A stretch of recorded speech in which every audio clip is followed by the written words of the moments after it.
April 637 ربیع الاول 16 ہجری کے دن تھے جب خلیفۃ المسلمین عمر بن خطاب رضی اللہ تعالیٰ عنہ بیت المقدس میں 10 دن قیام کر کے رخصت ہوئے۔ رخصت ہونے سے پہلے انہوں نے تفصیل سے جائزہ لیا تھا کہ رومی کہاں کہاں موجود ہیں۔ مجموعی طور پر رومی شکست کھا چکے تھے۔ ان کا شہنشاہ ہرقل شام سے رخصت ہو چکا تھا۔ رومی فوج کے نامی گرامی سالار مارے جا چکے تھے۔ کچھ اہم مقامات تھے جن پر ابھی رومیوں کا قبضہ تھا، وہاں سے رومیوں کو نکالنا ضروری تھا۔ ایسے مقامات میں ایک کا نام قیصاریہ تھا جو بحر روم کی بندرگاہ تھی۔ یہاں سے رومیوں کو نکالنا بہت ضروری تھا کیونکہ رومیوں کا بحری بیڑا ابھی بالکل صحیح حالت میں موجود تھا اور یہ بیڑا بڑا طاقتور تھا۔ اسے رومی مسلمانوں کے خلاف استعمال نہیں کر سکتے تھے کیونکہ مسلمانوں نے سمندری لڑائی نہیں لڑنی تھی۔ البتہ یہ بیڑا کمک لانے کے لیے استعمال ہوتا تھا۔ کمک اتارنے کے لیے قیصاریہ کی بندرگاہ استعمال ہوتی تھی۔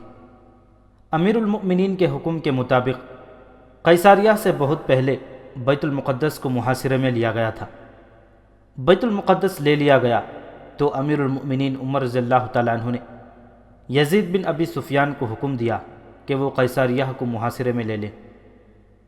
ابن ابو سفیان عمر رضی اللہ تعالیٰ عنہ نے انہیں کہا، مت سوچنا کہ تو اس قلعے کو فوراً سر کر لے گا، بہت مضبوط قلعہ بند جگہ ہے۔ رومی یہ جگہ اتنی آسانی سے نہیں دیں گے۔ ہلے بول بول کر اپنی طاقت ضائع نہ کرتے رہنا۔ قیصاریہ میں رومیوں کی تعداد زیادہ ہے اور وہاں رسد کی بھی کمی نہیں۔ دشمن یہی خواہش کرے گا کہ تو اس کے علاقے کی دیواروں سے ٹکراتا رہے اور اتنا کمزور ہو جائے کہ تو محاصرہ اٹھا لے یا تجھے کمزور پا کر دشمن باہر آ جائے اور تیرے دستوں پر ایسا حملہ کر دے کہ تو پسپا بھی نہ ہو سکے۔ تجھ پر اللہ کی رحمت ہو ابو سفیان۔ عمر رضی اللہ تعالیٰ عنہ نے کہا، رومیوں کو کمک مل گئی تو ہمارے لیے بہت بڑی مشکل پیدا ہو جائے گی۔ محاصرے کو تول دو اور کمک کو روکے رکھو۔ عمر بن خطاب رضی اللہ تعالیٰ عنہ خلیفہ تھے، امیر المؤمنین تھے، لیکن ان کا یہ دور بادشاہوں جیسا اور آج کل کے سربراہان مملکت جیسا نہیں تھا کہ گئے، کسی کو شاباش دی، کسی کو انعام و اکرام سے نوازا اور آ گئے۔ انہوں نے تمام تر علاقے کے احوال و کوائف معلوم کیے، انہیں جنگی نقطہ نگاہ سے دیکھا، اپنی فوج اور دشمن کے لشکر کی کیفیت کا جائزہ لیا اور اس کے مطابق احکام صادر کیے۔ ان کے مطابق سالار اپنے اپنے مقامات پر چلے گئے تھے۔ شام کے شمالی علاقوں میں رومی کئی قلعہ بند تھے۔ انہیں امید تھی کہ ہرقل جہاں کہیں بھی ہے کمک ضرور بھیجے گا۔ مسلمان اس کوشش میں تھے کہ رومیوں کی کمک نہ آ سکے۔ اس کوشش کی ایک کڑی یہ تھی کہ یزید رضی اللہ تعالیٰ عنہ اپنے دستوں کو ساتھ لے کر قیصاریہ روانہ ہو گئے اور اس شہر کو جو بندرگاہ بھی تھا محاصرے میں لے لیا۔ سالار عمرو بن عاص رضی اللہ تعالیٰ عنہ اور شرجیل بن حسنہ رضی اللہ تعالیٰ عنہ فلسطین اور اردن کو روانہ ہو گئے۔ ان کے ذمے یہ کام تھا کہ جن علاقوں سے انہوں نے رومیوں کو بے دخل کیا تھا ان علاقوں پر قبضہ کر کے شہری انتظامیہ اور محصولات کے نظام کو بحال اور رواں کیا جائے اور ان جگہوں کے دفاع کو بھی مستحکم کیا جائے۔ رومیوں کی طرف سے جوابی حملے کا امکان موجود تھا۔ سپہ سالار ابو عبیدہ رضی اللہ تعالیٰ عنہ دمشق کو اپنا مرکز بنانے کے لیے چلے گئے۔ ان کے ساتھ مجاہدین کی جو فوج تھی اس کی نفری 17,000 تھی۔ قنصرین ایک قلعہ بند مقام تھا جس میں رومی فوج موجود تھی۔ ابو عبیدہ رضی اللہ تعالیٰ عنہ اس قلعے کو محاصرے میں لے کر وہاں سے رومیوں کو نکالنے جا رہے تھے۔ یہ ایک مضبوط قلعہ تھا جس میں رومیوں کی تعداد خاصی زیادہ تھی۔ خالد بن ولید رضی اللہ تعالیٰ عنہ مجاہدین کے فوج کے ہراول میں تھے۔ ان کے ساتھ 4,000 گھوڑ سواروں کا مخصوص رسالہ تھا جو گھوم پھر کر لڑنے کے لیے تیار کیا گیا تھا۔ قنصرین میں ایک مشہور رومی سالار منیاس تھا۔ اس نے دیکھ بھال کے لیے دور دور تک اپنے آدمی پھیلا رکھے تھے۔ ان میں سے ایک آدمی سرپٹ گھوڑا دوڑاتا آیا اور سیدھا منیاس کے پاس گیا۔ اس نے منیاس کو بتایا کہ مسلمانوں کا ایک لشکر آ رہا ہے جس کے ہراول میں گھوڑ سوار ہیں۔ اس نے تعداد 3 اور 4 ہزار کے درمیان بتائی اور یہ بھی بتایا کہ ہراول کتنی دور ہے۔ منیاس نے بڑی عجلت سے اپنی فوج کو تیار کیا۔ سلطنت روما کی عظمت کے پاسبانوں، اس نے اپنی فوج کے حوصلے میں جان ڈالنے کے لیے جوشیلے انداز میں کہا۔ وہ بزدل تھے جنہوں نے اپنے اوپر عرب کے بتوں کا خوف طاری کر لیا تھا۔ تم میں عیسائی عرب بھی ہیں، اگر مسلمان اتنے بہادر ہیں تو تم بھی اتنے ہی بہادر ہو۔ عرب کے مسلمان تم میں سے ہیں، تم بھی اسی ریت کی پیداوار ہو۔ اور رومیوں، اس دن کو یاد کرو جب تم فاتح کی حیثیت سے اس سرزمین پر آئے تھے۔ وہ تمہارے باپ اور دادا تھے۔ تصور میں لاؤ کہ اس وقت ان کے سر کتنے اونچے اور سینے کتنے چوڑے تھے، اور آج سوچو ان کی روحوں کو کتنی شرمساری ہو رہی ہوگی۔ مت سوچو کہ شہنشاہ ہرقل بھاگ گیا ہے۔ روم کی عظمت کو، صلیب اعظم کو اور بیت المقدس کی آن کو اپنے سامنے رکھو۔ پھر سامنے رکھو اپنے سالار اتربون کی بے غیرتی کو، جس نے عیسیٰ کے شہر یسوع مسیح کے مسکن کو تمہارے مذہب اور تمہارے عقیدوں کے دشمن کے حوالے کر دیا ہے۔ تصور میں لاؤ اپنی بیٹیوں اور اپنی عورتوں کو جو مسلمانوں کے بچے پیدا کریں گی۔ اپنے آپ کو دیکھو، تم ہار گئے تو باقی عمر کے لیے مسلمانوں کے غلام بن جاؤ گے۔ آج تم کس شان سے، کیسے جاہ و جلال سے گھوڑوں پر سوار ہوتے ہو۔ تم نے اگر ہتھیار ڈال لیے تو تم گھوڑے کی سواری کو بھی ترسو گے۔ تم استبل کے ملازم ہو گئے اور گھوڑوں کی غلاظت صاف کیا کرو گے۔ مت خون گرما ہمارا اے سالار، ایک سوار نے بڑی ہی بلند آواز میں کہا۔ کیا تو سمجھتا ہے کہ ہم لڑنے سے منہ موڑ رہے ہیں؟ کیا تجھے ہماری جرأت اور غیرت پر شک ہے؟ اے تنومند گھوڑے کے بہادر سوار، منیاس نے کہا، میں شک کیوں نہ کروں؟ ہمارا کون سا سالار ہے جو میدان سے نہیں بھاگا یا مارا نہیں گیا؟ اتربون جو ہرقل کا ہم پلہ تھا، کتنے دعوے کرتا تھا مسلمانوں کو کچل دینے کے، اب وہ کہاں ہے؟ ایک دن بھی نہیں لڑا اور ایلیا یعنی بیت المقدس سے بغیر لڑے بھاگ گیا۔ کیا اسقف اعظم صفرینوس کو تم اپنا مذہبی پیشوا مانو گے، جس نے قلعے سے باہر جا کر مسلمانوں کے خلیفہ کا استقبال کیا اور اسے کہا کہ کلیسائے قیامت میں نماز پڑھو؟ اس نے یہ بھی نہ سوچا کہ وہ اپنی عبادت گاہ اپنے مذہب کے دشمن کے حوالے کر رہا ہے۔ تم نے ثابت کرنا ہے کہ تم اتنے بزدل اور بے غیرت نہیں۔ اگر تم ثابت قدم رہے تو شاید کمک آ جائے، مگر مجھے کمک آنے کی کوئی امید نہیں، نہ میں کمک کی ضرورت محسوس کرتا ہوں۔ ہم لڑیں گے سالار محترم، پہلے ایک پھر کئی آوازیں بلند ہوئیں۔ ہمیں بزدل اور بے غیرت نہ کہہ سالار، آزما کے دیکھ، باتوں میں وقت ضائع نہ کر، ہم ایک دن میں محاصرہ توڑ دیں گے۔ ہم محاصرے تک نوبت نہیں آنے دیں گے، سالار منیاس نے کہا۔ ہم دشمن کو قلعے سے دور راستے میں روکیں گے، میں تم سے آگے ہوں گا۔ مورخوں نے لکھا ہے کہ رومی سالار منیاس جرأت مند سالار تھا، جس کی جارحانہ قیادت مشہور تھی، اور اس کی دوسری شہرت یہ تھی کہ اپنی فوج میں ملنسار اور ہر دل عزیز تھا۔ وہ سپاہیوں سے محبت اور شفقت سے پیش آتا تھا، اور سپاہی اس سے محبت کرتے تھے۔ اسے اتنی جوشیلی اور جذباتی تقریر کرنے کی ضرورت ہی نہیں تھی۔ مورخوں نے یہ بھی لکھا ہے کہ اس کا سامنا مسلمانوں سے نہیں ہوا۔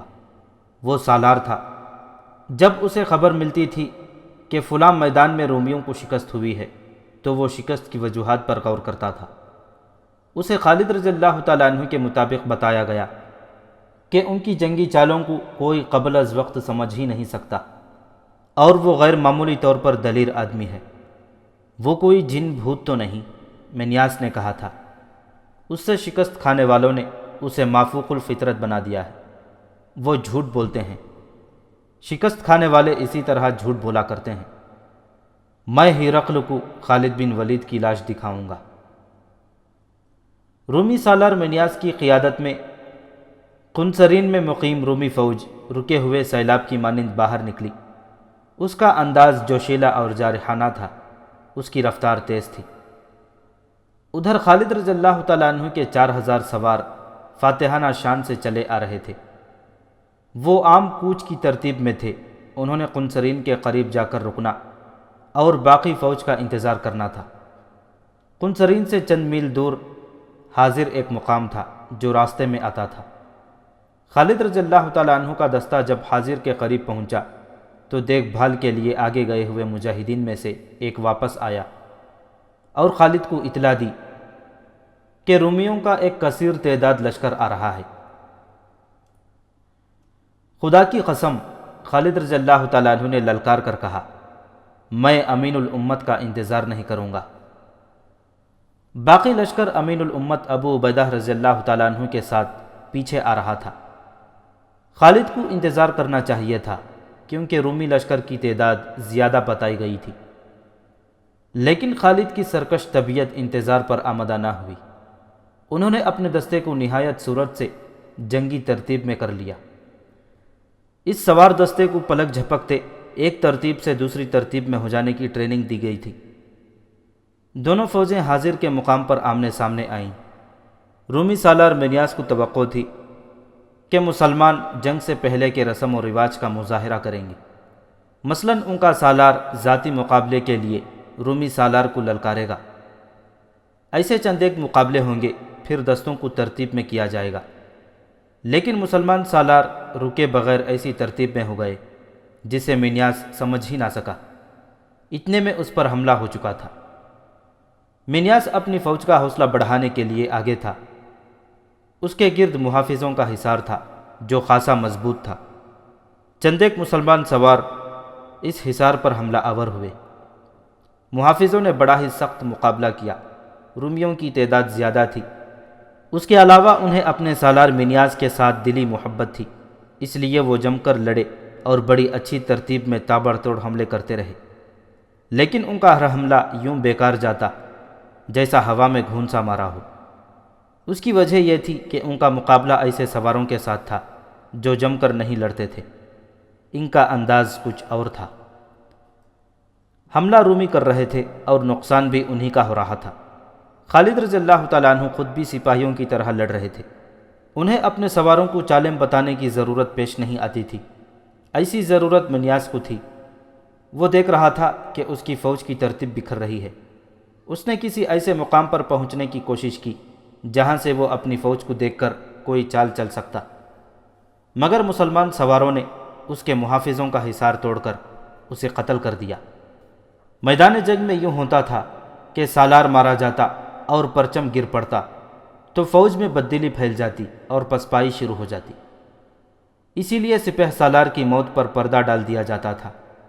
لیکن منیاس مارا گیا تو محافظوں نے اعلان کر دیا کہ سالار منیاس مارا گیا ہے۔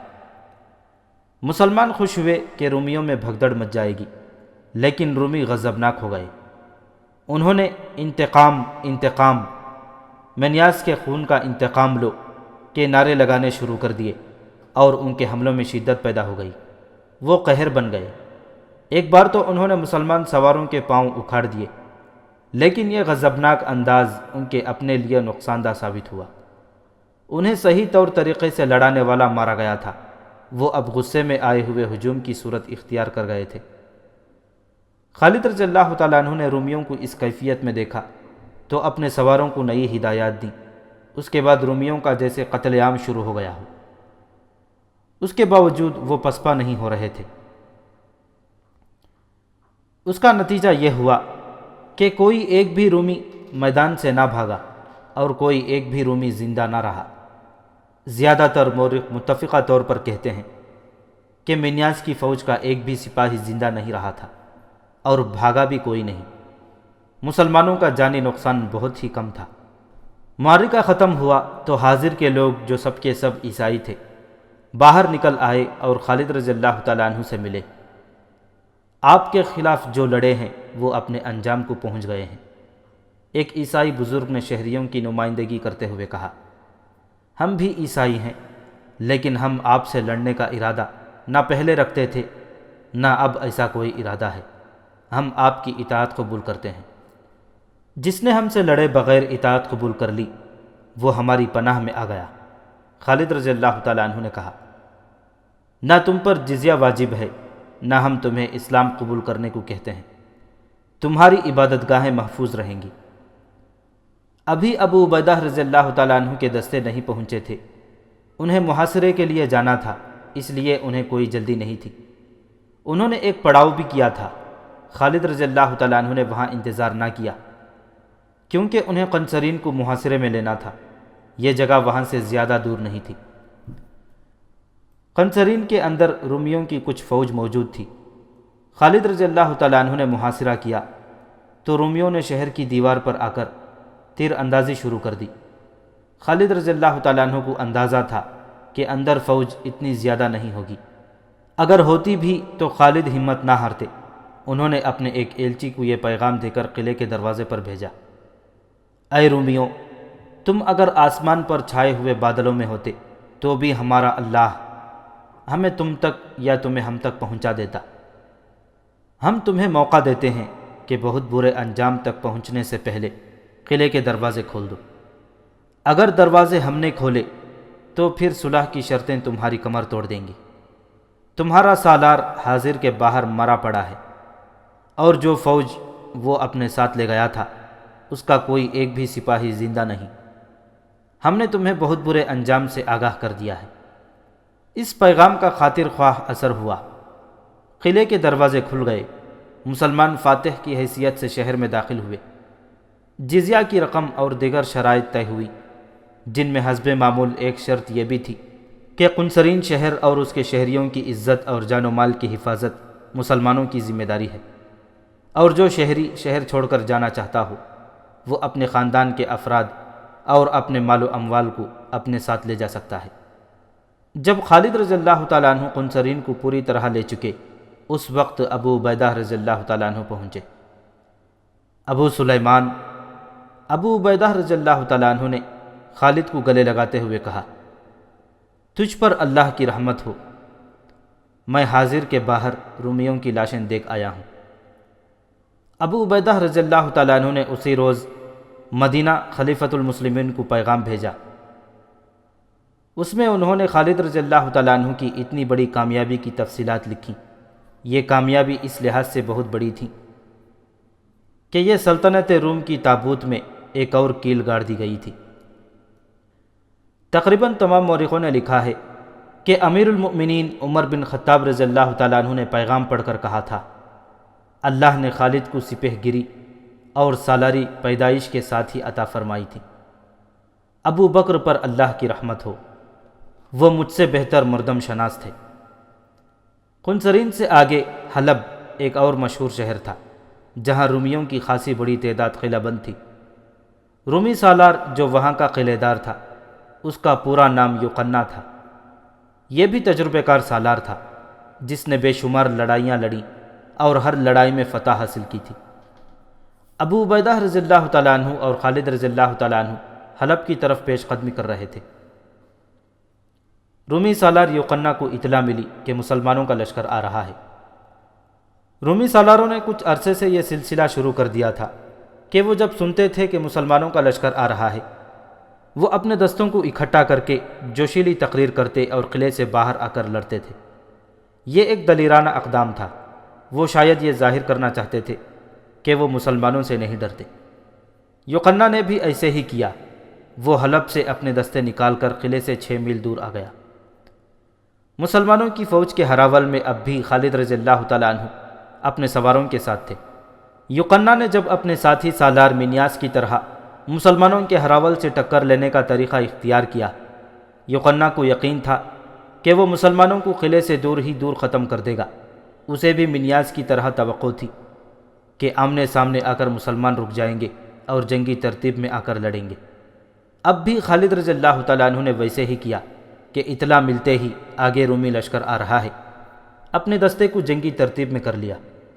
رومیوں کو دیکھ کر خالد رضی اللہ تعالیٰ عنہ نے اپنے دستے کو روکا نہیں، انہیں 3 حصوں میں تقسیم کر کے پہلوؤں سے حملہ کر دیا۔ سوار اس طرح گھوم پھر کر لڑے کہ رومی درمیان میں اکٹھے ہو گئے۔ خالد رضی اللہ تعالیٰ عنہ نے سامنے سے بھی حملہ کر دیا۔ خالد کا یہ جارحانہ انداز یوقنا کے لیے غیر متوقع تھا۔ اس نے جو سوچا تھا اس کے الٹ ہوا اور اس کے دستوں کے قدم اکھڑ گئے۔ اس معرکے میں بھی رومیوں کی تعداد مسلمانوں کی نسبت زیادہ تھی۔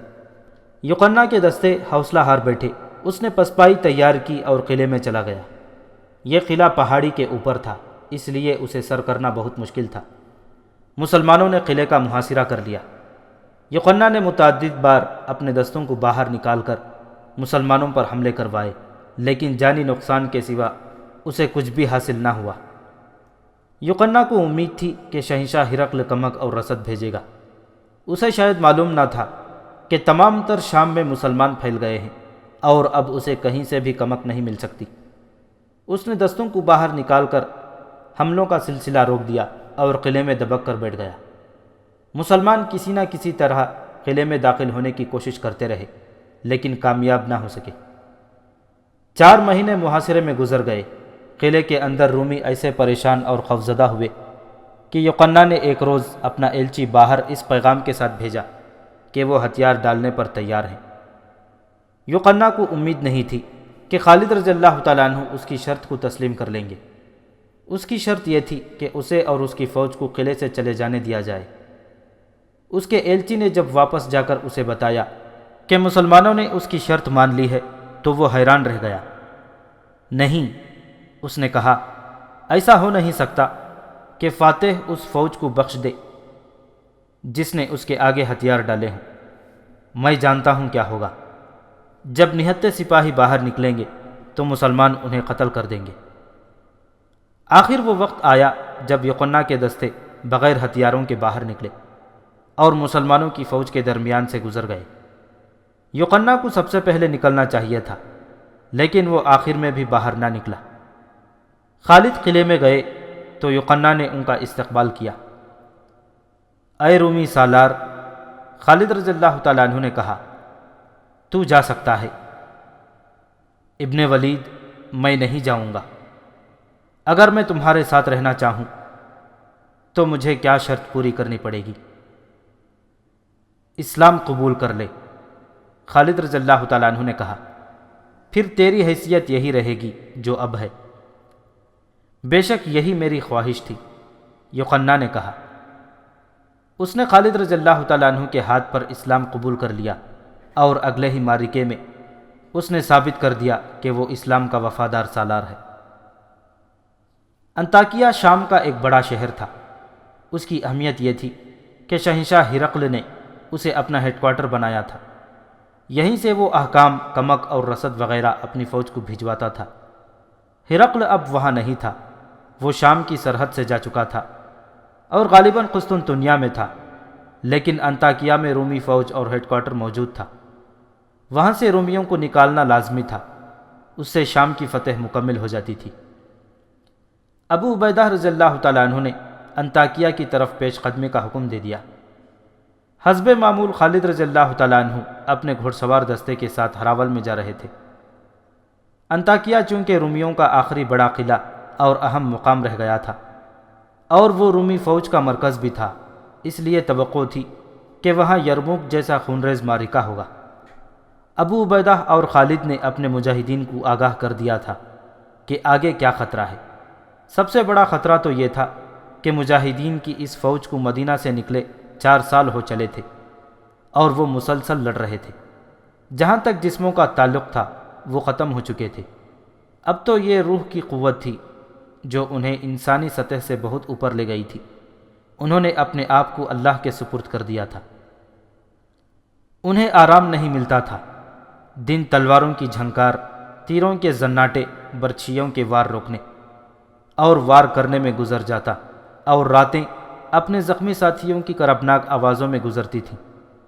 وہ باطل کی ایک چٹان کو توڑتے تو ایک اور چٹان سامنے آ کھڑی ہوتی تھی۔ وہ آخر گوشت پوست کے انسان تھے اور یہ گوشت پوست تھکن سے ٹوٹ پھوٹ گیا تھا۔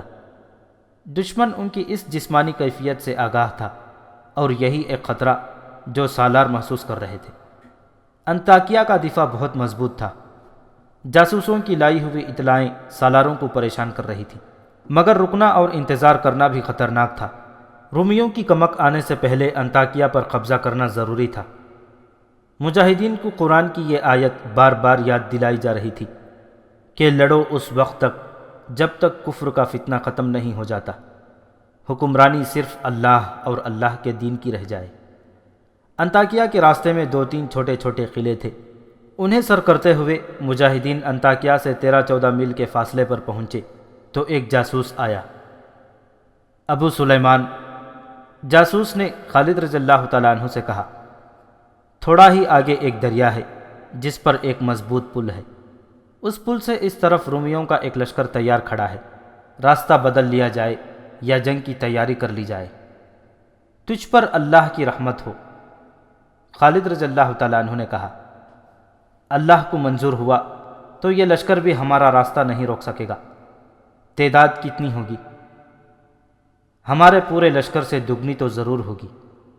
اس نے بتایا، پیچھے جاؤ۔ خالد رضی اللہ تعالیٰ عنہ نے کہا، سپہ سالار سے کہو کہ بہت جلدی لشکر کو آگے لے آئیں۔ ابو عبیدہ رضی اللہ تعالیٰ عنہ جب خالد سے آ ملے تو پورے لشکر نے جنگی ترتیب میں پیش قدمی کی۔ رومیوں کا لشکر زیادہ دور نہیں تھا۔ یہ مقام جہاں رومی لشکر مسلمانوں کا راستہ روکے کھڑا تھا، انطاکیہ سے 12 میل دور تھا۔ رومی سالار نے یہ دانش مندی کی تھی کہ دریا کو اپنی پشت پر رکھا تھا۔ اسی مقام پر بڑا مضبوط پل تھا، یہ بھی رومیوں کے عقب میں تھا۔ خالد رضی اللہ تعالیٰ عنہ نے حسب معمول توقف نہ کیا، آمنے سامنے آتے ہی اپنے رسالے کو خاص انداز سے حملہ کرنے کا حکم دے دیا۔ اس سے ان کا مقصد یہ تھا کہ رومیوں کی ترتیب بکھر جائے یا وہ سکڑ جائیں۔ اس خصوصی رسالے کے سوار ضرب لگاؤ اور ادھر ادھر ہو جاؤ کے اصول پر حملے کرتے تھے۔ جب دشمن کی جمعیت بکھرنے لگی تو ابو عبیدہ رضی اللہ تعالیٰ عنہ نے دشمن کے ایک پہلو پر حملہ کرا دیا۔ پیچھے دریا تھا۔ خالد رضی اللہ تعالیٰ عنہ کی کوشش یہ تھی کہ دشمن کو اتنا پیچھے دھکیل دیا جائے کہ دریا ان کے لیے مصیبت بن جائے، یا اسے اتنا آگے لایا جائے کہ اس کے عقب میں جانے کے لیے گھڑ سواروں کو جگہ مل جائے۔ ابو عبیدہ اور خالد کے حملے اسی نوعیت کے تھے جن سے یہ مقصد حاصل کیا جا سکتا تھا، لیکن رومی لشکر کا سالار بھی تجربے کار اور جنگی قیادت اور چالوں کا ماہر تھا۔ اس نے اپنے دستوں کو ترتیب میں منظم رکھا اور مسلمانوں پر حملے کیے بھی اور مسلمانوں کے حملے روکے بھی۔ اس طرح جنگ زیادہ سے زیادہ خونریز ہوتی جا رہی تھی۔ خالد رضی اللہ تعالیٰ عنہ نے رومی سالار کو دیکھ لیا اور اپنے چند ایک سواروں سے کہا کہ وہ رومیوں کے قلب میں گھسنے کی کوشش کریں۔ کئی ایک سوار اس کوشش میں جان پر کھیل گئے۔ آخر کچھ سوار رومی سالار تک جا پہنچے اور اس کے محافظوں کا حصار توڑ کر اسے ہلاک کرنے میں کامیاب ہو گئے۔ رومیوں کا پرچم گرتے ہی ان میں افراتفری مچ گئی اور وہ پسپا ہونے لگے۔ کچھ دریا میں کود گئے، باقی پل کے ذریعے دریا کے پار گئے۔ جتنی دیر میں مسلمان ان تک پہنچے تھے وہ انطاکیہ کے قلعے کے اندر جا چکے تھے۔ ابو عبیدہ رضی اللہ تعالیٰ عنہ اور خالد رضی اللہ تعالیٰ عنہ نے جا کر قلعے کا محاصرہ کر لیا۔ رومیوں کا لڑنے کا جذبہ میدان میں ہی ختم ہو گیا تھا۔ قلعے میں انہوں نے پناہ لی تھی۔ خالد رضی اللہ تعالیٰ عنہ نے کئی بار اعلان کروایا کہ قلعے کے دروازے کھول دیے جائیں، ورنہ کسی کی جان بخشی نہیں ہوگی اور کوئی شرط قبول نہیں کی جائے گی۔ رومیوں کا لشکر جو اب پہلے جیسا طاقتور نہیں رہ گیا تھا، بغیر سالار کے تھا۔ اندر سے ایک ایلچی باہر آیا جس نے ہتھیار ڈال دیے اور یہ شرط پیش کی کہ لشکر کو آزادی سے چلے جانے دیا جائے۔ مسلمان سالاروں نے یہ شرط مان لی۔ روم کی تمام تر فوج جو قلعے کے اندر تھی قلعے سے نکل گئی اور مسلمان انطاکیہ میں داخل ہو گئے۔ یہ 30 اکتوبر 637 عیسوی 5 شوال 16 ہجری کا دن تھا۔ رومیوں کا آخری اور سب سے بڑا شہر بھی مسلمانوں کے ہاتھ آ گیا۔ اس کے بعد چھوٹی چھوٹی 2-4 جگہیں رہ گئی تھیں جہاں رومی موجود تھے، لیکن وہ لڑنے کے لیے موجود نہیں تھے، بلکہ انہیں بھاگ نکلنے کا کوئی راستہ نہیں مل رہا تھا۔ 637 عیسوی کے آخری مہینے تک شام پر مسلمانوں کا قبضہ مکمل ہو گیا اور وہاں رومیوں کا عمل دخل بالکل ہی ختم ہو گیا۔ قسطنطنیہ میں ہرقل عیسائیوں کے ایک وفد کے سامنے اپنے محل میں بیٹھا تھا۔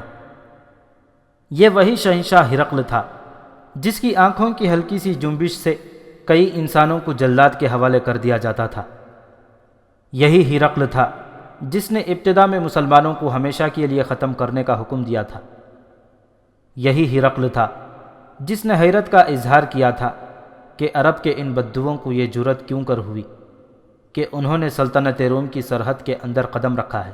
اب تھوڑے ہی عرصے بعد وہی ہرقل اپنی آدھی سلطنت مسلمانوں کے حوالے کر کے شکست خوردگی کے عالم میں اپنے دارالحکومت قسطنطنیہ میں بیٹھا تھا، جیسے کبھی نہ ہارنے والا جواری بازی ہار گیا ہو اور اس کے پاس پھوٹی کوڑی بھی نہ رہی ہو۔ تم لوگ مجھے کس طرح یقین دلا سکتے ہو کہ مسلمانوں کو ان علاقوں سے باہر نکال دو گے جو انہوں نے فتح کر لیے ہیں؟ ہرقل ان عیسائیوں سے کہہ رہا تھا، اگر تم میں اتنی جان ہوتی تو آج میں تمہارے درمیان اس طرح نہ بیٹھا ہوا ہوتا۔ شہنشاہ روم عیسائیوں کے وفد کے لیڈر نے کہا، اب یہ سوچنا بیکار ہے کہ شکست کا ذمہ دار کون ہے۔ ہم یہ مسئلہ لے کر آئے ہیں وہ ایک بار پھر سن لیں۔ آپ جس خطے کو مسلمانوں کے حوالے کر آئے ہیں وہ نہ آپ کا تھا نہ مسلمانوں کا تھا، وہ ہمارا خطہ ہے۔ شکست آپ کی فوج کو ہوئی، لیکن ایک غیر قوم کے غلام ہم بن گئے ہیں۔ مسلمانوں نے جزیہ ہم سے لیا ہے، یہ ہماری بے عزتی ہے۔ ہماری مجبوری یہ ہے کہ ہم مسلمانوں کے خلاف نہیں لڑ سکتے۔ ہم لڑیں گے، ہم اپنی جانیں قربان کرنے کو تیار ہیں، لیکن ہمیں آپ کی مدد کی ضرورت ہے۔ اگر آپ کمک بھیجنے کا وعدہ کریں تو ہم مسلمانوں کے خلاف جنگ کا اعلان کر دیتے ہیں۔ ہرقل ان عیسائیوں کی جو شام کے شمالی علاقے کے رہنے والے تھے یہ باتیں اس طرح سن رہا تھا جیسے یہ لوگ اس سے بھیک مانگنے آئے ہیں اور اسے ان لوگوں کے اس مسئلے کے ساتھ کوئی دلچسپی نہ ہو۔ حقیقت یہ تھی کہ ہرقل چاہتا ہی یہی تھا کہ شام کے عیسائیوں کو مسلمانوں کے خلاف ایسی جنگ کے لیے تیار کرے جو بہت ہی طویل ہو، تاکہ مسلمان شام کے علاقے میں ہی الجھے رہیں اور روم کی سلطنت میں مزید آگے نہ بڑھیں۔ یہ جنگ شبخون قسم کی ہو سکتی تھی۔ بیشتر مورخوں نے لکھا ہے کہ ہرقل نے درپردہ شام کے قابل اعتماد پادریوں کو اکسایا تھا وہ عیسائیوں کو مسلمانوں کے خلاف استعمال کریں۔ تاریخوں میں یہ بھی لکھا ہے کہ عیسائی تیار ہو گئے تھے۔ عیسائیوں کا یہ وفد جو اس کے پاس بیٹھا تھا اس سے بے خبر تھا کہ جو تجویز وہ پیش کرنے آئے ہیں اس پر ہرقل پہلے ہی کام کر رہا ہے۔ اس وفد پر وہ یہ ظاہر کرنا چاہتا تھا کہ انہیں مدد دے کر وہ ان پر بہت بڑا احسان کر رہا ہے۔ آخر میں ہرقل نے انہیں کہا کہ وہ واپس جا کر اپنے پادریوں سے ملیں اور پادری انہیں بتائیں گے کہ اس تجویز پر کس طرح عمل درآمد ہوگا۔ اس نے انہیں یہ بھی بتایا کہ عیسائی جب مسلمانوں پر جگہ جگہ حملہ شروع کریں گے تو ہرقل انہیں کمک کی صورت میں اپنی فوج دے دے گا۔ مسلمانوں نے اپنے جاسوس تمام علاقے میں پھیلا رکھے تھے، جن میں ایسے جاسوس بھی تھے جو عیسائی بن کر عیسائیوں کے ساتھ رہتے اور پادریوں کے مرید بنے ہوئے تھے۔ ان میں سے بعض شام سے نکل کر جنوبی ترکی تک چلے گئے تھے۔ یہ علاقہ سلطنت روم کا حصہ تھا۔ ایک روز ایک جاسوس نے شمالی شام کے جاسوسوں سے رپورٹیں لے کر ابو عبیدہ رضی اللہ تعالیٰ عنہ کو آ کر بتایا کہ عیسائی وسیع پیمانے پر جنگی تیاریاں کر رہے ہیں اور ہرقل نے انہیں کمک دینے کا وعدہ کیا ہے۔ اس کے بعد 2 جاسوس اور آئے جنہوں نے اسی قسم کی رپورٹیں دیں۔ ان سے بڑی خوفناک صورت سامنے آئی۔ عیسائیوں کا اجتماع بہت زیادہ تھا۔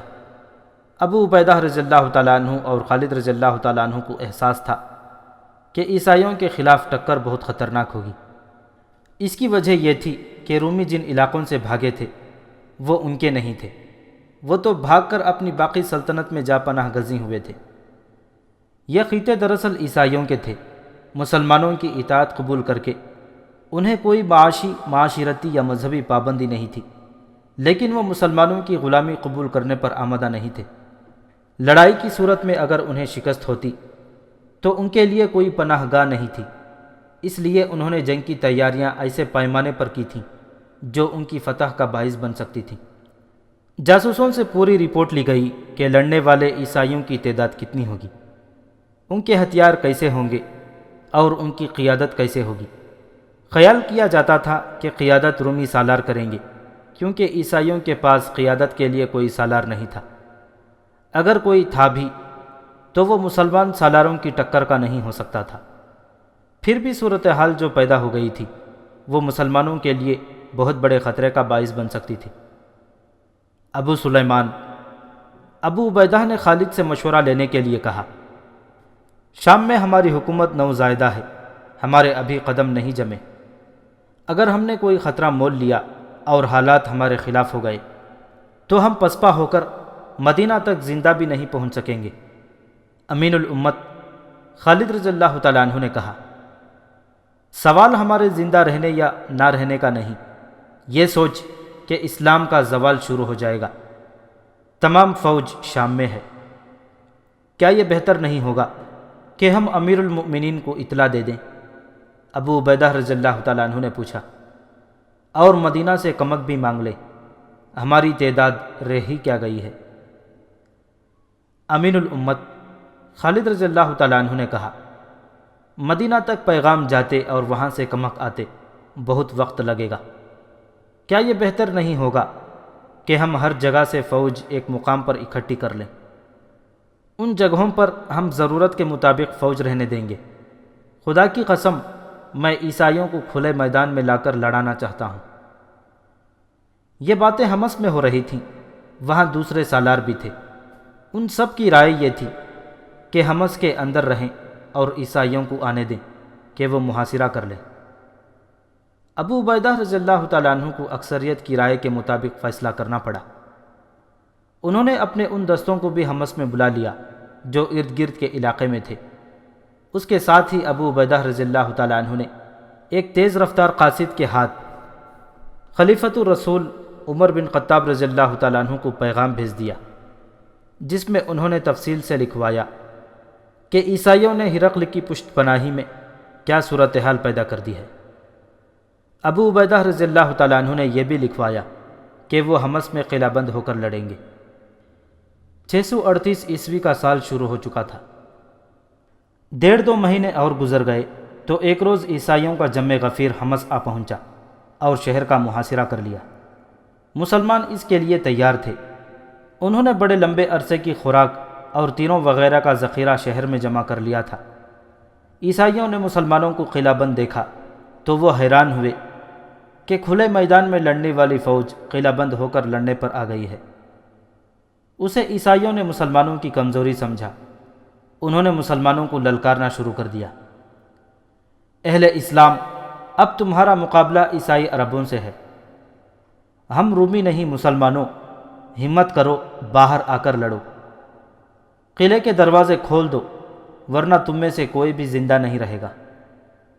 اب ہم جزیہ لیں گے۔ اسلام کا سورج ڈوب گیا ہے، باہر آؤ اور ہم سے رحم مانگو۔ اور ایسے بے شمار طنزیہ نعرے جو عیسائی لگاتے رہے۔ مسلمانوں کی طرف سے خاموشی تھی۔ ابو عبیدہ، خالد اور دوسرے سالاروں نے طے کر رکھا تھا کہ وہ باہر نکل کر عیسائیوں پر حملہ کریں گے۔ حملوں کی نوبت ہی نہ آئی۔ محاصرے کا 4واں یا 5واں دن تھا۔ عیسائیوں میں ہڑبونگ سی بپا ہو گئی۔ ان پر کوئی مصیبت نازل ہو گئی تھی یا ہو رہی تھی۔ مسلمان جو دیوار پر کھڑے تھے وہ حیرت سے دیکھ رہے تھے کہ انہیں کیا ہو رہا ہے۔ دور افق سے گرد اٹھنے لگی جو پھیلتی اور اوپر ہی اوپر اٹھتی گئی۔ یہ کسی قافلے کی اڑائی ہوئی گرد نہیں تھی، یہ کسی فوج کی گرد معلوم ہوتی تھی۔ اگر یہ فوج تھی تو عیسائیوں کی ہی ہو سکتی تھی یا یہ رومیوں کی فوج ہو سکتی تھی۔ عیسائیوں میں جو افراتفری بپا ہوئی تھی وہ زیادہ ہو گئی اور وہ لڑنے کی ترتیب میں آنے لگے۔ گرد ابھی دور تھی، عیسائیوں نے تو محاصرہ اٹھا ہی دیا اور وہ بڑی تیزی سے ایک سمت کو روانہ ہو گئے۔ مسلمانوں نے قلعے کی دیواروں پر نعرے لگانے شروع کر دیے۔ گرد میں سے ایک فوج آہستہ آہستہ نمودار ہونے لگی۔ یہ مسلمانوں کی فوج تھی۔ عیسائیوں کو اس کی آمد کی اطلاع پہلے ہی مل گئی تھی۔ مورخوں نے لکھا ہے کہ عیسائی غیر تربیت یافتہ تھے، وہ وہاں رکتے تو خود محاصرے میں آ جاتے۔ حمص کے دروازے کھل جاتے اور اندر سے بھی مسلمانوں کی فوج باہر آ جاتی۔ عیسائیوں کا انجام بہت برا ہوتا۔ انہوں نے یہ خطرہ بھی دیکھ لیا تھا کہ وہ اپنی بستیوں میں کوئی فوج نہیں چھوڑ آئے تھے۔ لڑائی کی صورت میں مسلمانوں نے انہیں شکست دے کر ان بستیوں پر ٹوٹ پڑنا تھا۔ مسلمانوں کی یہ فوج جو حمص میں محصور فوج کی مدد کو آئی تھی، یہ 4000 سوار تھے جو قعقاع بن عمرو کے زیر کمان تھے۔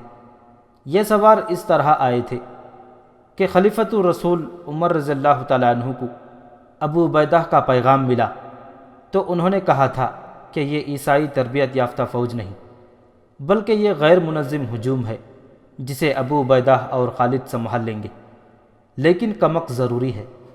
چنانچہ انہوں نے سعد بن ابی وقاص رضی اللہ تعالیٰ عنہ کو، جو عراق میں مقیم مسلمانوں کی فوج کے سپہ سالار تھے، حکم بھیجا کہ 3 سالاروں کو عیسائیوں کے علاقے جزیرہ کی طرف بھیج دیں۔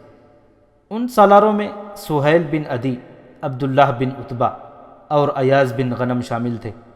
عمر رضی اللہ تعالیٰ عنہ نے حکم نامے میں یہ بھی لکھا تھا کہ سالار قعقاع بن عمرو کو 4000 سوار دے کر ابو عبیدہ کی مدد کے لیے حمص بھیج دیا جائے۔ اس طرح قعقاع محصور مسلمانوں کی مدد کو پہنچ گئے۔ انہیں معلوم نہیں تھا کہ حمص عیسائیوں کے محاصرے میں ہے، انہیں دیکھ کر ہی عیسائی محاصرہ اٹھا کر چلے گئے۔ امیر المؤمنین نے ٹھیک کہا تھا کہ یہ عیسائی کوئی منظم فوج نہیں، یہ عیسائیوں نے خود ہی ثابت کر دیا، اور اس کے ساتھ ہی عیسائیوں نے یہ بھی ثابت کر دیا کہ مسلمانوں کو عیسائیوں پر اعتماد نہیں کرنا چاہیے، اور مسلمان ارض شام کی فتح کو اس وقت تک مکمل نہ سمجھیں جب تک کہ وہ اندرونی خطروں کو بھی ختم نہ کر لیں۔ عیسائیوں کے اس جنگی اقدام سے واضح ہو گیا تھا کہ ہم مذہب ہونے کی وجہ سے یا مسلمان نہ ہونے کی وجہ سے ان کی دلچسپیاں اور وفاداریاں رومیوں کے ساتھ ہیں۔ خلیفہ کے حکم کے مطابق جزیرہ کے تمام علاقے کو مسلمانوں نے اپنی علم برداری میں لے لیا۔ عیسائیوں کے خلاف کوئی تعدیبی کارروائی نہ کی گئی۔ اگر کہیں عیسائیوں نے مسلح مزاحمت کی تو ان کے خلاف جنگی کارروائی کی گئی۔ شمالی سرحد کو تخریب کاری سے بچانے کے لیے ابو عبیدہ رضی اللہ تعالیٰ عنہ نے سرحد پار جا کر حملے شروع کر دیے۔ اس سے شام میں امن و امان ہو گیا۔ عمر بن خطاب رضی اللہ تعالیٰ عنہ نے عدل و انصاف میں شہرت پائی ہے۔ عدل فاروقی ضرب المثل کے طور پر استعمال ہوتا ہے۔ ان کے عدل کی لاٹھی سے سب یکساں طور پر ہانکے جاتے تھے۔ ان کی لاٹھی غربت اور امارت، رنگ اور نسل، آقا اور غلام کو نہیں پہچانتی تھی۔ اس دور میں خالد رضی اللہ تعالیٰ عنہ کی ٹکر کا کون سا ایسا سالار تھا جس نے اسلام کو ارض شام، اردن اور فلسطین تک پھیلا دیا ہو؟ بیت المقدس کا فاتح جو کوئی بھی تھا، اس میں کسی شک و شبہ کی گنجائش نہیں کہ خالد نہ ہوتے تو بیت المقدس کی فتح اتنی آسان بھی نہ ہوتی۔ عمر ذاتی طور پر جانتے تھے کہ قیصر و کسریٰ کے خلاف بعض فتوحات اس لیے ممکن ہو سکی تھیں کہ خالد نے غیر معمولی طور پر دلیرانہ فیصلے کیے تھے۔ ابو عبیدہ رضی اللہ تعالیٰ عنہ ٹھنڈے مزاج کے سالار تھے۔ اگر خالد ان کے ساتھ نہ ہوتے تو رومیوں کے خلاف اتنی تیزی سے اتنی زیادہ کامیابیاں حاصل نہ کی جا سکتی۔ خود عمر خالد کے معترف تھے، لیکن عمر کو جب خالد کے خلاف ایک ایسی بات کا پتہ چلا جو اسلام کی روح کے منافی تھی اور جسے عمر نظر انداز بھی کر سکتے تھے، تو انہوں نے فوری کارروائی کا حکم دے دیا۔ عمر نے سوچا تک نہیں کہ خالد کی جو قدر و قیمت ہے وہ اتنی زیادہ ہے کہ یہ چھوٹا سا الزام ہضم بھی کیا جا سکتا ہے۔ بعض مورخوں نے لکھا ہے کہ عمر بن خطاب رضی اللہ تعالیٰ عنہ نے مسند خلافت پر بیٹھتے ہی تمام دستوں میں ایک ایک دو دو مخبر رکھ دیے تھے جو سالاروں اور دیگر عہدیداروں کے ذاتی سرگرمیوں پر نظر رکھتے تھے۔ جب شام میں امن و امان ہو گیا اور خالد رضی اللہ تعالیٰ عنہ کو قنصرین کا حاکم بنا دیا گیا، عمر رضی اللہ تعالیٰ عنہ کو مدینہ میں اطلاع ملی کہ خالد نے ایک شاعر کو، جس کا انعام اشعث بن قیس تھا، 10,000 درہم صرف اس لیے انعام کے طور پر دیے ہیں کہ اس نے قنصرین جا کر خالد کی فتوحات کو خراج تحسین پیش کرنے کے لیے ایک قصیدہ پڑھا تھا۔ اشعث بن قیس بنو کندا کا سردار تھا۔ اس نے شاعری اور مدح سرائی کو پیشہ بنا لیا تھا۔ وہ اور اس جیسے چند اور شاعر سالاروں اور حاکموں وغیرہ کے ہاں جاتے، قصیدے پڑھتے اور تحفے تحائف اور انعام و اکرام وصول کرتے تھے۔ اسی زمن میں اشعث قنصرین خالد کے ہاں جا پہنچا۔ خالد امیر باپ کے بیٹے تھے، انہوں نے غربت دیکھی ہی نہیں تھی، شہزادوں کی طرح پلے بڑے تھے۔ یہ تو ان کی عظمت تھی کہ صحیح معنوں میں شہزادہ ہوتے ہوئے انہوں نے آدھی عمر میدان جنگ میں پیش قدمیوں میں زمین پر سوتے اور گھوڑے کی پیٹھ پر گزار دی تھی۔ وہ تباً خوش ذوق تھے، فیاض تھے، ہر حسین چیز کے دل دادا تھے۔ انہوں نے اس شاعر کو جو انعام دیا تھا وہ اپنی جیب سے دیا تھا۔ اس وقت سالار اس سے زیادہ امیر ہوتے تھے، جس کی وجہ یہ تھی کہ دشمن کے جس سالار کو وہ ذاتی مبازرت میں شکست دیتے تھے اس کے تمام تر مال و دولت کے خود حقدار ہوتے تھے۔ اس کے علاوہ انہیں مال غنیمت میں سے حصہ ملتا تھا۔ خالد رضی اللہ تعالیٰ عنہ نے دشمن کے بے شمار سالاروں کو ذاتی مقابلوں میں قتل کیا تھا۔ ان کے مال و اموال خالد کے حصے میں آئے تھے۔ تاریخ گواہ ہے کہ خالد نے اتنا مال و دولت اپنے پاس رکھا ہی نہیں تھا۔ مورخوں نے لکھا ہے کہ شام کی جنگ ختم ہوئی تو خالد نے اپنے سوار دستے کے سواروں کو اپنی جیب سے نقد انعامات دیے تھے۔ ان کے سوار دستے نے جو کارنامے کر دکھائے تھے وہ ہم بیان کر چکے ہیں۔ وہ اس سے بھی بڑے انعام کے حقدار تھے، لیکن خلافت مدینہ کی نگاہ میں انعام کا تصور کچھ اور تھا، اور وہی اسلام کی روح کے عین مطابق تھا۔ عمر بن خطاب رضی اللہ تعالیٰ عنہ نے تاریخ اسلام کے مشہور مؤذن بلال رضی اللہ تعالیٰ عنہ کے ہاتھ ابو عبیدہ رضی اللہ تعالیٰ عنہ کو ایک تحریری حکم نامہ بھیجا: خالد بن ولید کو مجاہدین کی جماعت کے درمیان کھڑا کرو، اس کے سر سے دستار اتار دو، دستار سے اس کے ہاتھ پیٹھ کے پیچھے باندھو، ٹوپی بھی اس کے سر سے اتار دو، پھر اس سے پوچھو کہ اس نے ایک شاعر اشعث بن قیس کو انعام اپنی جیب سے دیا ہے یا مال غنیمت سے۔ اگر وہ اقبال کرے کہ مال غنیمت سے دیا ہے تو اسے خیانت میں پکڑو، اگر اس نے اپنی جیب سے دیا ہے تو اس پر اسراف کا الزام عائد کر دو۔ ان میں سے جس الزام کا بھی وہ اعتراف کرتا ہے اس کی پاداش میں اسے اس کے موجودہ عہدے سے معزول کر دو اور اس کی جگہ تم خود کام کرو۔ یہ عربوں کا رواج تھا کہ جس پر کوئی الزام ہوتا تھا اس کے ہاتھ اسی کی پگڑی سے باندھ کر لوگوں کے سامنے پوچھا جاتا تھا کہ اس نے یہ جرم کیا ہے یا نہیں۔ ایک عام آدمی کے ساتھ یہی سلوک ہوتا تھا، لیکن عمر رضی اللہ تعالیٰ عنہ نے خالد جیسے عظیم اور تاریخ ساز سالار کو بھی عام آدمی کی سطح پر کھڑا کر دیا۔ مورخوں نے لکھا ہے کہ ابو عبیدہ رضی اللہ تعالیٰ عنہ نے جب یہ حکم پڑھا تو ان پر سناٹا طاری ہو گیا۔ اگر عمر ابو عبیدہ کو تھوڑی سی بھی اجازت دے دیتے کہ وہ یہ تحقیقات اپنے طور پر کریں تو ابو عبیدہ خالد کے ساتھ یہ طریقہ اختیار نہ کرتے، لیکن وہ جانتے تھے کہ عمر ڈسپلن اور عدل و انصاف کے معاملے میں کس قدر سخت ہے۔ اس وقت ابو عبیدہ حمص میں اور خالد قنسرین میں تھے۔ ابو عبیدہ نے قاصد کو بھیجا کہ وہ قنسرین سے خالد کو بلا لائے۔ قاصد نے جب خالد کو پیغام دیا تو خالد اچھل کر اٹھے۔ خدا کی قسم، خالد نے نعرہ لگانے کے انداز میں کہا، مجھے ایک اور جنگ لڑنے کے لیے بلایا گیا ہے۔ خالد اس خوشی کو دل میں بسائے حمص پہنچے کہ رومیوں یا بازنطینیوں کے خلاف کوئی بڑی جنگ لڑی جانے والی ہے، لیکن وہ جب ابو عبیدہ کے سامنے گئے تو ابو عبیدہ کے چہرے پر اداسی کے آثار دیکھے۔ امین الامت خالد نے ان کے پاس بیٹھتے ہوئے پوچھا، کیا وہ غلط ہے جو میں سمجھ کر آیا ہوں؟ ابو سلیمان، ابو عبیدہ نے غم کے بوجھل آواز میں خالد سے کہا، امیر المؤمنین نے تجھ پر الزام عائد کیا ہے کہ تو نے 10,000 درہم اشعث کو دیے ہیں۔ وہ اگر مال غنیمت سے دیے ہیں تو یہ خیانت کا جرم ہے، اور اگر وہ اپنی جیب سے دیے ہیں تو یہ فضول خرچی ہے جو اسلام کی نگاہ میں ناجائز ہے۔ بلال یہی جواب لینے آیا ہے۔ خالد کا رد عمل یہ تھا کہ ان پر خاموشی طاری ہو گئی۔ ابو عبیدہ نے ایک بار پھر پوچھا، لیکن خالد کے منہ سے ایک لفظ بھی نہ نکلا۔ دراصل ابو عبیدہ چاہتے تھے کہ خالد کچھ نہ کچھ ضرور کہیں تاکہ وہ طریقہ اختیار نہ کرنا پڑے جو امیر المؤمنین نے اختیار کرنے کو لکھا تھا۔ خالد پر ایسا اثر ہوا کہ انہوں نے بلال کی طرف دیکھا بھی نہیں۔ ابو عبیدہ رضی اللہ تعالیٰ عنہ نے بلال رضی اللہ تعالیٰ عنہ کی طرف دیکھا۔ اس کا مطلب یہ تھا کہ بلال عربوں کے رواج کے مطابق خالد سے بیان لیں۔ بلال پورا حکم لے کر آئے تھے، انہوں نے کارروائی مکمل کر کے جانا تھا۔ خالد نے تھوڑی سی مہلت مانگی جو انہیں دے دی گئی۔ یہ مہلت تو انہیں ملنی ہی چاہیے تھی، کیونکہ دستور کے مطابق تمام فوج کو اکٹھا کرنا تھا، جس کے سامنے خالد سے اعتراف جرم کرانا تھا۔ خالد کی ایک بہن فاطمہ رضی اللہ تعالیٰ عنہ حمص میں رہتی تھی۔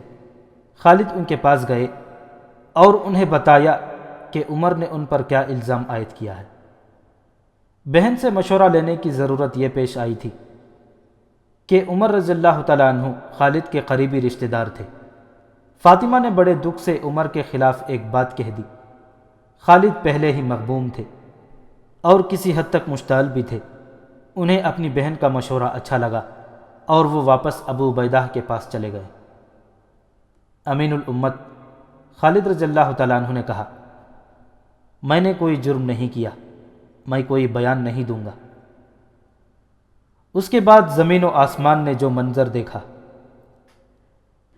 اسے دیکھ کر بھی کوئی فرد یقین نہیں کرتا تھا کہ یہ سلوک اس عظیم شخصیت کے ساتھ ہو رہا ہے جو عظمت اسلام کا ستون ہے، اور جس کے بغیر اسلام اس جگہ تک نہ پہنچتا جہاں خالد کے ہاتھ ان کی پیٹھ کے پیچھے ان کی دستار سے بندھے ہوئے تھے، ان کے سر سے ٹوپی اتری ہوئی تھی، وہ زمین پر دو زانو بیٹھے ہوئے تھے، اور بلال ان کے سامنے کھڑے اعتراف جرم کرا رہے تھے۔ اے ابن ولید، بلال رضی اللہ تعالیٰ عنہ پوچھ رہے تھے، تو نے اشعث کو 10,000 درہم اپنی جیب سے دیے ہیں یا مال غنیمت سے؟ خالد رضی اللہ تعالیٰ عنہ کے چہرے کا رنگ اڑا ہوا تھا، وہ خاموش رہے۔ بلال نے ایک بار پھر پوچھا، خالد پھر بھی خاموش رہے۔ ابن ولید، میں امیر المؤمنین کے حکم کی تعمیل کر رہا ہوں، جواب دے، تو نے 10,000 درہم اشعث کو اپنی جیب سے دیے تھے یا مال غنیمت سے؟ اپنی جیب سے، خالد نے آخر جواب دیا۔ بلال نے ان کے ہاتھ کھول دیے اور اپنے ہاتھوں پگڑی ان کے سر پر رکھی۔ ہم سب پر امیر المؤمنین کے حکم کی تعمیل فرض ہے، بلال رضی اللہ تعالیٰ عنہ نے کہا، ہم ہر سالار کی عزت کرتے ہیں۔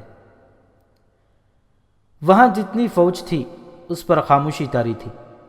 اس خاموشی میں اضطراب چھپا ہوا تھا، ہر کسی کے چہرے پر گلہ اور شکوہ تھا۔ کم از کم خالد کے ساتھ یہ سلوک نہیں ہونا چاہیے تھا، لیکن نظم و ضبط کا تقاضا تھا کہ ایک جائز کارروائی کے خلاف کوئی نہیں بول سکتا۔ ابو عبیدہ اور بلال کی بھی کیفیت یہ تھی کہ وہ آنکھیں اوپر کر کے نہیں دیکھتے تھے، ان کی نظریں زمین پر لگی ہوئی تھیں۔ خالد اس خیال سے گھوڑے پر سوار ہوئے اور وہاں سے نکل آئے کہ معاملہ یہیں پر ختم ہو گیا ہے۔ 7-8 دن گزر گئے، خالد کو کوئی حکم نہ ملا۔ وہ حمص گئے اور ابو عبیدہ سے ملے۔ ابو سلیمان، ابو عبیدہ رضی اللہ تعالیٰ عنہ نے امیر المؤمنین کا حکم نامہ خالد رضی اللہ تعالیٰ عنہ کے آگے کرتے ہوئے کہا، یہ پڑھ لو۔ یہ وہ حکم نامہ تھا جو امیر المؤمنین نے ابو عبیدہ کی طرف بھیجا تھا کہ خالد جو بھی اعتراف کریں انہیں معزول کر دیا جائے۔ تجھ پر اللہ کی رحمت ہو امین الامت، خالد نے ابو عبیدہ سے کہا، امیر المؤمنین کا یہ حکم مجھے اسی روز کیوں نہ سنا دیا؟ خدا کی قسم ابو سلیمان، ابو عبیدہ رضی اللہ تعالیٰ عنہ نے کہا، مجھے اندازہ تھا اس دکھ کا جو تجھے ہونا تھا، میں اپنی زبان سے تجھے دکھ نہیں دے سکتا تھا۔ یہ دکھ میرے لیے بھی کم نہیں کہ تجھے معزول کر دیا گیا ہے۔ خالد رضی اللہ تعالیٰ عنہ خاموشی سے اپنے گھوڑے پر سوار ہوئے اور حمص سے نکل آئے۔ تاریخ یہ بتانے سے قاصر ہے کہ اس وقت خالد کیا سوچ رہے تھے، ان کی جذباتی دنیا میں کیسے کیسے زلزلے آ رہے تھے۔ انہوں نے اپنی جیب سے یہ انعام دیا تھا، اسے وہ جرم نہیں سمجھتے تھے، وہ یہی سمجھتے تھے کہ انہیں جو سزا دی گئی ہے وہ بہت سنگین ہے۔ ان کی زندگی میں یہ دوسرا موقع تھا کہ وہ سوچوں اور خیالوں کی بھول بھلائیوں میں بھٹکتے سفر کر رہے تھے۔ ایک اس روز جب وہ مکہ سے مدینہ کو تنے تنہا جا رہے تھے، انہوں نے مدینہ جا کر رسول اکرم صلی اللہ علیہ وسلم کے دست مبارک پر اسلام قبول کرنا تھا، اور اب وہ حمص سے اپنی معزولی کا حکم سن کر خنسرین کو جا رہے تھے۔ ان کے ذہن میں اضطراب کا، رنج و الم کا اور نہ جانے کیسی کیسی سوچوں کا طوفان اٹھتا تھا، اور وہ اس طوفان کے زناٹے سنتے جا رہے تھے۔ گھوڑے نے انہیں قنسرین پہنچا دیا۔ شہر کے اندر جاتے ہی انہوں نے اپنے اس گھوڑ سوار دستے کو بلایا جو انہوں نے اپنے ہاتھوں تیار کیا تھا۔ یہ چنے ہوئے سواروں کا دستہ تھا۔ اس دستے نے اپنے سے کئی گنا دشمن کے پاؤں اکھاڑے تھے۔ اس دستے سے خالد کو بہت ہی پیار تھا۔ ابھی کل ہی کی بات تھی کہ اس دستے کے سامنے کھڑے ہو کر خالد کہا کرتے تھے کہ دشمن پر ٹوٹ پڑو۔ آج اسی دستے کے سامنے رنج و الم کا مرقع بنے اپنے گھوڑے پر بیٹھے تھے۔ خالد اپنے اس محبوب دستے سے نہ جانے کیسی کیسی باتیں کرنا چاہتے تھے۔ انہوں نے بولنا چاہا تو ان پر رقت سی طاری ہو گئی۔ وہ اس دستے کی جدائی برداشت نہیں کر سکتے تھے۔ انہوں نے انتہائی مختصر الفاظ میں سواروں کی کامیابیوں کی، ان کی برق رفتاریوں کی، جان بازی اور سرفروشی کی دل کھول کر تعریف کی، پھر انہیں بتایا کہ وہ ہمیشہ کے لیے ان کا ساتھ چھوڑ رہے ہیں۔ سواروں کا رد عمل یہ تھا جیسے ان کی سانسیں رک گئی ہوں۔ دردناک سا ایک سکوت تھا جو ان پر طاری ہو گیا تھا۔ اس سکوت کو سواروں کی سسکیوں نے توڑا۔ خالد نے گھوڑا موڑا اور وہاں سے ہٹ آئے۔ یہ منظر ان کی برداشت سے باہر تھا۔ وہاں سے خالد حمص گئے، تمام مجاہدین سے ملے، بوجھل دل سے سب کو خدا حافظ کہا اور مدینہ کو روانہ ہو گئے۔ خالد مدینہ میں داخل ہوئے، لیکن ایک فاتح سالار کی حیثیت سے نہیں کہ لوگ گھروں سے باہر آ کر ان کا استقبال کرتے۔ ان کی حیثیت ایک سزا یافتہ مجرم کی سی تھی۔ اتفاق سے عمر انہیں ایک گلی میں آتے مل گئے۔ ابو سلیمان، عمر نے خالد کی جنگی کارناموں کو ان الفاظ سے سراہا: تو نے وہ کام کیا ہے جو کوئی اور نہیں کر سکتا تھا، مگر ہر کام اللہ کرتا ہے، اور تو نے جو کام کیا ہے وہ کسی بھی مسلمان کو پسند نہیں آیا۔ خالد نے کہا: اے ابن خطاب، تو نے میرے ساتھ بے انصافی کی ہے۔ کہاں سے آئی یہ دولت کہ تو اسے ناجائز اسراف میں پھینکتا پھرتا ہے؟ عمر رضی اللہ تعالیٰ عنہ نے کہا: ابو سلیمان، کیا تو رومیوں اور فارسیوں جیسا بادشاہ بننا چاہتا ہے؟ خدا کی قسم، تو میرے لیے قابل احترام ہے، تو مجھے عزیز ہے، اب تجھے مجھ سے کوئی شکایت نہ ہوگی۔ خدا کی قسم، میں کسی سالار، کسی امیر اور کسی حاکم کو بادشاہوں جیسا نہیں بننے دوں گا کہ جس نے جھوٹی مدح کی اس جھولی انعام سے بھر دی۔ خالد رضی اللہ تعالیٰ عنہ ایک دو دن مدینہ میں رہ کر خنسرین چلے گئے۔ وہ مدینہ کو ہمیشہ کے لیے چھوڑ گئے تھے۔ اللہ کی تلوار نیام میں بند ہو گئی۔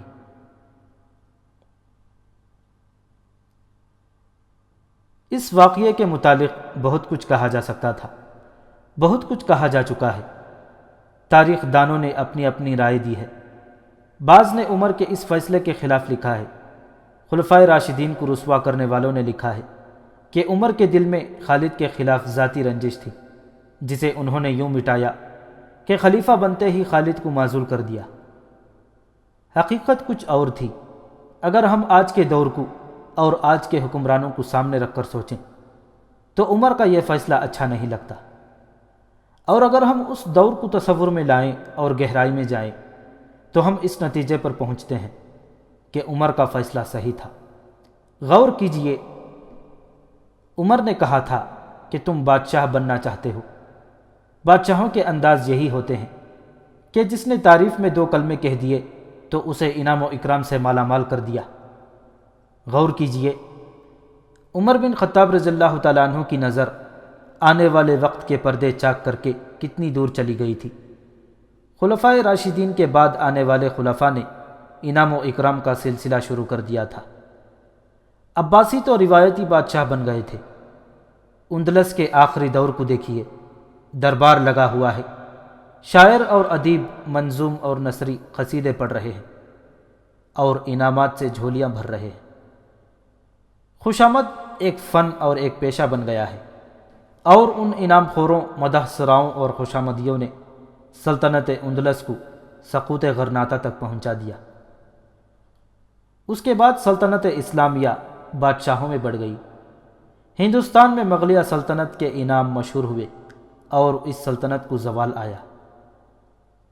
اب پاکستان میں دیکھ لیں، انعام و اکرام کا وہی مذموم سلسلہ چل رہا ہے جسے اسلام نے ناجائز اسراف قرار دیا تھا۔ خالد بن ولید نے تو اپنی جیب سے انعام دیا اور معزولی کی سزا پائی تھی، لیکن ہمارے حکمران سرکاری خزانے سے انعام دیتے چلے جا رہے ہیں۔ حقیقت یہ ہے کہ یہ غیر ممالک سے لیے ہوئے قرضوں کی رقم ہے جس پر ہم سود ادا کر رہے ہیں۔ عمر کی دوربین نگاہوں نے دیکھ لیا تھا کہ انعام و اکرام کا سلسلہ چل نکلا تو اس کا نتیجہ زوال کے سوا کچھ نہ ہوگا۔ عمر نے اس لیے بھی خالد کو نہیں بخشا تھا کہ عدل و انصاف اور سزا میں چھوٹے بڑے کا فرق نہ رہے۔ انہوں نے سوچا تھا کہ انہوں نے خالد کو معاف کر دیا تو یہ دستور بن جائے گا کہ سالار، امیر، حاکم اور حیثیت والے افراد کو سزا مل ہی نہیں سکتی۔ اس طرح عدل و انصاف ختم ہو جائے گا اور اسلامی معاشرہ چھوٹے اور بڑے میں بٹ جائے گا۔ عمر احکام منوانے میں اس قدر سخت تھے کہ انہوں نے اپنے بیٹے کو 100 کوڑوں کی سزا دی۔ 80 کوڑے مارے گئے تو ان کا بیٹا مر گیا۔ عمر کو اطلاع دی گئی، انہوں نے حکم دیا کہ 100 کوڑے پورے کرو، باقی 20 کوڑے اس کی لاش پر مارو۔ مدینہ سے خالد قنسرین گئے، وہاں سے حمص چلے گئے اور ان کی عمر کے باقی 4 سال وہیں گزرے۔ ایک وقت آیا خالد رضی اللہ تعالیٰ عنہ تنگ دست ہو گئے۔ اہل قریش کا شہزادہ، میدان جنگ کا بادشاہ، دل کا سخی اور فیاض، ہزاروں درہم حقداروں میں تقسیم کر دینے والا انسان مفلسی کے چنگل میں آ گیا۔ تھوڑے ہی عرصے بعد امیر المؤمنین عمر رضی اللہ تعالیٰ عنہ نے کچھ مسلمانوں کے لیے وظیفہ مقرر کیا تھا جو 3000 درہم سالانہ تھا۔ یہ خالد رضی اللہ تعالیٰ عنہ کو بھی ملنے لگا۔ اس سے وہ حمص میں اپنے کنبے کے ساتھ زندگی کے دن پورے کرنے لگے۔ خالد اب وہ خالد نہیں رہے تھے جن کی اس للکار انا فارس الزدید، انا خالد بن ولید سے دشمن پر دہشت طاری ہو جایا کرتی تھی۔ وہ گوشہ نشین ہو گئے، ان کی زندہ دلی، خوش ذوقی اور شوقی ختم ہو گئی اور وہ چپ اور اداس رہنے لگے۔ جنوری فروری 639 عیسوی 18 ہجری میں انہیں ایک اور صدمہ برداشت کرنا پڑا۔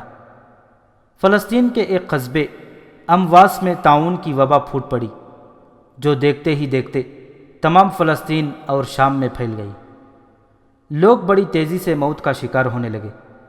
یہاں ابو عبیدہ رضی اللہ تعالیٰ عنہ کے کردار کا ذکر بے محل نہ ہوگا۔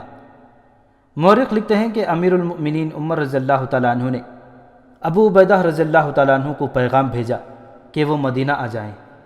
ابو عبیدہ نے جواب دیا کہ میرے جن ساتھیوں نے میدان جنگ میں کبھی ساتھ نہیں چھوڑا تھا انہیں میں طاعون کے ڈر سے چھوڑ کر نہیں آؤں گا۔ چنانچہ وہ اپنی فوج کے ساتھ رہے اور طاعون کے حملے میں رحلت فرما گئے۔ خالد رضی اللہ تعالیٰ عنہ کے تمام ساتھی سالار جن کے ساتھ انہوں نے بڑی خوفناک جنگیں لڑی تھیں طاعون سے انتقال کر گئے۔ ان میں ابو عبیدہ، شرجیل بن حسنہ، زرار بن ازور، یزید بن ابو سفیان بھی شامل تھے رضی اللہ تعالی عنہم اجمعین۔ خالد کے اپنے بہت سے بیٹے طاعون کا شکار ہو گئے۔ ایک باپ کے لیے یہ صدمہ ناقابل برداشت تھا۔ طاعون کی اس وبا میں 25,000 مسلمان اللہ کو پیارے ہو گئے۔ خالد پہلے بھی چپ ہی رہتے تھے مگر اب تو جیسے ان کی قوت گویائی ختم ہی ہو گئی تھی۔ مسلمانوں کی فتوحات کا سلسلہ چل رہا تھا۔ ابو عبیدہ کے انتقال کے بعد سپہ سالاری عمرو بن عاص کو ملی۔ خالد جب مسلمانوں کی نئی فتح کی خبر سنتے تھے تو ان کے چہرے پر رونق آ جاتی تھی مگر کچھ دیر بعد وہ پھر بجھ کے رہ جاتے۔ انہیں غالباً یہ خیال آ جاتا تھا کہ وہ اس جنگ میں شریک نہیں تھے۔ 662 عیسوی 21 ہجری میں خالد رضی اللہ تعالیٰ عنہ کو ایسی بیماری نے آ لیا جو انہیں بڑی تیزی سے کھانے لگی۔ یہ صدموں کا اثر تھا، ان کا جسم گھلتا چلا گیا۔ ایک روز ایک دوست انہیں دیکھنے آیا۔ غور سے دیکھ، خالد رضی اللہ تعالیٰ عنہ نے اپنی ایک ٹانگ ننگی کر کے دوست کو دکھائی اور پوچھا، کیا میری ٹانگ پر کوئی جگہ تجھے نظر آتی ہے جہاں تیر، تلوار یا برچھی کا زخم نہ ہو؟ دوست کو ایسی کوئی جگہ نظر نہ آئی جہاں زخم نہ تھا۔ خالد رضی اللہ تعالیٰ عنہ نے دوسری ٹانگ ننگی کر کے دوست کو دکھائی اور یہی سوال پوچھا۔ پھر دونوں بازو باری باری ننگے کیے اور یہی سوال پوچھا۔ پھر سینہ اور پیٹھ دکھائی۔ دوست کو ایک بالشت سے زیادہ کوئی جگہ نظر نہ آئی جہاں زخم کا نشان نہ تھا۔ کیا تو نہیں جانتا کہ میں نے کتنی جنگیں لڑی ہیں؟ خالد نے بڑی نحیف آواز میں کہا۔ پھر میں شہید کیوں نہ ہوا؟ میں لڑتے ہوئے کیوں نہ مرا؟ تو میدان جنگ میں نہیں مر سکتا تھا ابو سلیمان، دوست نے کہا۔ تجھے رسول اللہ صلی اللہ علیہ وسلم نے اللہ کی تلوار کہا تھا۔ یہ رسول اکرم صلی اللہ علیہ وسلم کی پیشن گوئی تھی کہ تو میدان جنگ میں نہیں مارا جائے گا۔ اگر تو مارا جاتا تو سب کہتے کہ ایک کافر نے اسلام کی تلوار توڑ دی ہے۔ ایسا ہو نہیں سکتا تھا۔ تو اسلام کی شمشیر بے نیام ہے۔ انتقال کے وقت خالد رضی اللہ تعالیٰ عنہ کے پاس ان کا ایک ملازم حمام تھا۔ نزا کے عالم میں خالد رضی اللہ تعالیٰ عنہ نے کہا، میں ایک اونٹ کی طرح مر رہا ہوں، بستر پر مرنا میرے لیے شرمناک ہے۔ اور خالد اس اللہ کے حضور پہنچ گئے جس کی وہ شمشیر تھی۔ خالد بن ولید سیف اللہ دنیا سے اڑ گئے۔ خالد رضی اللہ تعالیٰ عنہ کی عمر 58 سال تھی۔ ان کی وفات کی خبر مدینہ پہنچی تو بنی مخزوم کی عورتیں بین کرتی گلیوں سے نکل آئیں۔ مدینہ کی دوسری عورتیں بھی باہر آ گئیں اور مدینہ ماتم کدہ بن گیا۔ عورتیں سینہ کوبی اور بین کر رہی تھیں۔ امیر المؤمنین عمر رضی اللہ تعالیٰ عنہ نے خلافت کی مسند پر بیٹھتے ہی حکم جاری کیا تھا کہ کسی کی وفات پر گریہ وزاری نہیں کیا جائے گا۔ ان کے اس حکم پر سختی سے عمل ہوتا رہا تھا، مگر خالد رضی اللہ تعالیٰ عنہ کی وفات پر عورتیں گھروں سے باہر آ کر بین کر رہی تھیں۔ عمر رضی اللہ تعالیٰ عنہ نے اپنے گھر میں بیٹھے یہ آوازیں سنی تو وہ غصے سے اٹھے اور دیوار کے ساتھ لٹکتا ہوا درہ لے کر تیزی سے باہر کو چلے، لیکن دروازے میں رک گئے۔ کچھ دیر سوچ کر واپس آ گئے اور درہ وہیں لٹکا دیا جہاں سے اٹھایا تھا۔ بنی مخزوم کی عورتوں کو رونے کی اجازت ہے۔ عمر رضی اللہ تعالیٰ عنہ نے اعلان کیا، انہیں ابو سلیمان کا ماتم کر لینے دو، ان کا رونا دکھاوے کا نہیں۔ رونے والے ابو سلیمان جیسوں پر ہی رویا کرتے ہیں۔ حمص میں بڑا حسین ایک باغ ہے، پھولوں کے کیارے ہیں، درمیان میں راستے ہیں، درخت ہیں۔ اس باغ میں ایک مسجد ہے جو مسجد خالد بن ولید کے نام سے مشہور ہے، بہت دلکش مسجد ہے۔ اس مسجد کے ایک کونے میں خالد کی خبر۔ خالد کی داستان شجاعت جاننے والوں کو آج بھی جیسے اس مسجد میں جا کر للکار سنائی دیتی ہے، انا فارس الجدید، انا خالد بن ولید۔